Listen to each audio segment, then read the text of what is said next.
The bronze that danced. Elara lived in a world of twirls and leaps. Her feet, light as dandelion fluff, carried her through her grandfather's workshop, a place that smelled of damp clay and old wood. Dust motes, caught in the golden shafts of afternoon sun, danced with her. "Grandpa Kale," she breathed, her voice a whisper of wonder, "could you make a statue that dances?" Kale, his hands the color of the earth, looked up from the spinning potter's wheel. A gentle smile creased the corners of his eyes. "A statue that dances, my little sparrow? That is a very special kind of magic. It is an old magic, a secret the fire and the earth keep. But perhaps, if we ask them nicely, they will share it with us." Elara's heart did a little leap of its own. A dancing statue. It was a dream she had held in her heart, a secret wish whispered to the wind. And now her grandfather, with his kind eyes and clever hands, was going to make it real. The workshop, with its silent, half-finished pots and sleeping tools, suddenly felt alive with possibility. "The magic begins not with fire, but with the sun's golden gift," Kale said the next morning, holding up a block of beeswax. It smelled sweet, like a field of clover. "We must first create a twin of your dancer, but in wax." He gave Elara a small, smooth piece. It was warm and yielding in her hands. "Be careful with the tools, little one," he cautioned, his voice a low rumble. "They are sharp and demand respect." Together, they sat at the old wooden workbench, the scent of beeswax filling the air. They warmed the wax in their hands until it was soft and pliable, then slowly, carefully began to shape it. Elara, with her small, nimble fingers, formed the delicate arch of a foot, the graceful curve of an arm. Kale, with his steady, practiced hands, sculpted the dancer's flowing dress, making it seem as if it were caught in a gentle breeze. Little by little, a graceful dancer emerged from the golden wax, her arms outstretched, her body poised on the brink of a leap. "Now," Kale announced, his eyes twinkling, "our little dancer needs a coat to keep her safe for the journey ahead." He mixed a special kind of clay, smooth and gray as a dove's wing. "This is called investment," he explained, his voice hushed with reverence. "It is a secret recipe, passed down through many hands." He showed Elara how to paint the creamy clay onto the wax figure, layer by careful layer. It was like dressing a tiny doll in a coat of mud. Elara watched, fascinated, as the golden dancer disappeared under the gray clay, becoming a solid, lumpy shape. "This clay coat will become the mold for our bronze," Kale explained, his voice a low murmur.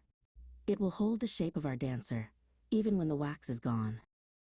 "And now, the hardest part of all," Kale said with a sigh. "We wait." He placed the clay-covered dancer on a high shelf where the sun could warm it. Days crawled by. The sun, a lazy cat, stretched its golden paws across the workshop floor. The clay turned from a damp, somber gray to a dusty, hopeful white.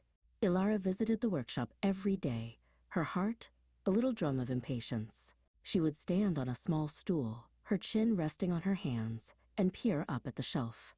"Is it ready yet, Grandpa?" she would ask, her voice a small, hopeful whisper. Kale would simply smile, a secret tucked into the corners of his mouth. "Patience, little sparrow," he would say. "Good things take time. The earth needs to whisper its secrets to the clay." Finally, the day of the fire arrived. A thrill of anticipation shivered through the workshop. Kale carefully took the hardened mold from the shelf. It felt solid and heavy in his hands. "Now for the real magic," he whispered, his eyes gleaming. He placed the mold in a special oven called a kiln. "This will get very, very hot," he warned Elara, his voice serious. "Hotter than a dragon's breath. We must stand back and let the fire do its work." As the kiln heated up, a tiny trickle of melted wax, golden as honey, flowed out of a small hole they had left in the clay. The wax was lost, leaving a perfect hollow shape of the dancer hidden inside the clay coat. It was a ghost of a dancer, waiting to be reborn. The next day, the air in the workshop crackled with a different kind of energy. Kale brought out a heavy pot called a crucible. He filled it with small, dull pieces of bronze. "Bronze is a strong and beautiful metal," he explained to Elara. "It is made of copper and tin, Two friends who, when joined by fire, become something new and wonderful. He placed the crucible in the kiln. "This is the heart of the process," he said, his voice low and serious. "The bronze will become a fiery, liquid river. We must be very careful and show the fire our deepest respect." Ilara watched from a safe distance as the solid bronze began to glow, first a dull red, then a fiery orange, and finally a shimmering, golden liquid as bright as a captive star. With a grace that defied his age, Cale lifted the crucible with the long tongs. The molten bronze swayed, a miniature sun in the dim workshop. He tilted the crucible, and a stream of liquid fire, impossibly bright, poured into the hollow mold. It filled every tiny space where the wax dancer had been, every delicate curve and graceful line. A soft hiss, like a whispered secret, rose from the mold as the hot metal met the cool clay. "Now," Cale said, his voice filled with a quiet reverence, "the dancer has a new fiery heart. She is being born again, in fire and in earth." They waited for the bronze to cool. It was a slow, patient waiting, a time for the fire's fierce energy to settle into a quiet strength. Finally, when the mold was cool enough to touch, Cale took a small hammer and gently tapped the clay.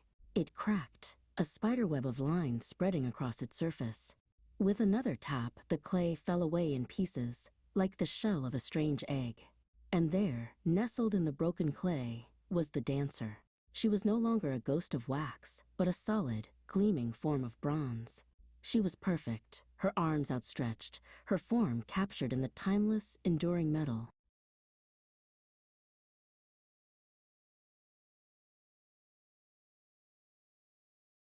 Cale cleaned and polished the bronze until it shone with a warm, golden light. He placed it in Ilara's outstretched hands. It was surprisingly heavy, but it felt alive, as if it held the warmth of the fire within it. The dancer's form was so full of movement, it seemed as if she might leap from Ilara's grasp and begin to dance across the dusty floor of the workshop. Ilara traced the lines of the dancer's form with her fingertips, a silent conversation between the girl and the statue. She could almost hear the music that the dancer was moving to, a silent melody of joy and grace.